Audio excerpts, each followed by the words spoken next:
At the May Centers for ABA Services, we provide intensive early intervention based on the principles of behavior analysis to young children that are newly diagnosed with autism. The focus here is really to emphasize teaching necessary communication and social emotional skills, as well as working on decreasing any negative behaviors that the children may present with.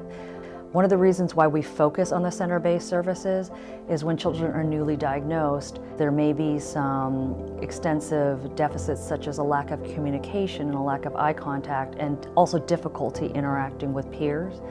And what we aim to do is provide them with all the hours that are medically necessary as indicated by their diagnostic evaluation. What we'd like to do ideally is identify kids before the age of 2 and have them access these services, whether it be 15, 25, or 30 hours, and be able to transition them into school settings between the ages of 3 or 5.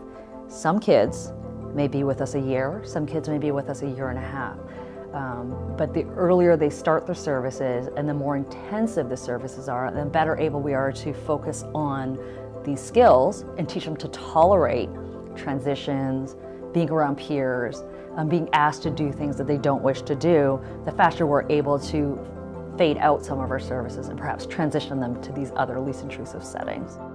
When we think about ABA for children, it's really taking the skills that are difficult to learn and breaking them down into component parts and being able to prompt or guide a child to be able to engage in those skills and then provide rewards and more technically referred to as reinforcement to increase what the future probability of that skill.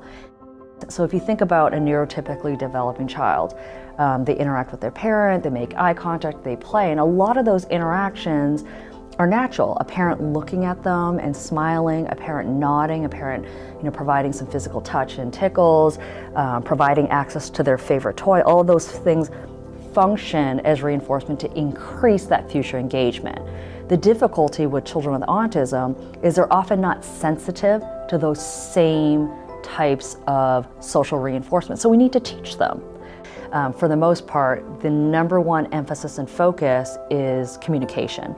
And so it means different things for different kids. It may be vocal communication, which is ultimately the goal for a lot of families and for a child to be integrated into a regular education classroom. But for some kids, it may be sign, it may be communicating through a picture board, which doesn't mean that they won't switch to vocal communication later. We just want some way for the child to be able to communicate with us and be able to communicate their wants and needs.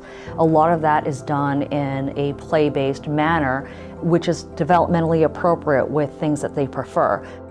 So we have at the centers a committed team of individuals that's really there because they care, because they have heart, because they want to see these kids speak for the first time. They want to see these kids do things for the first time. And these therapists live and come to work every day because they really form these connections with the kids and the families that they work with.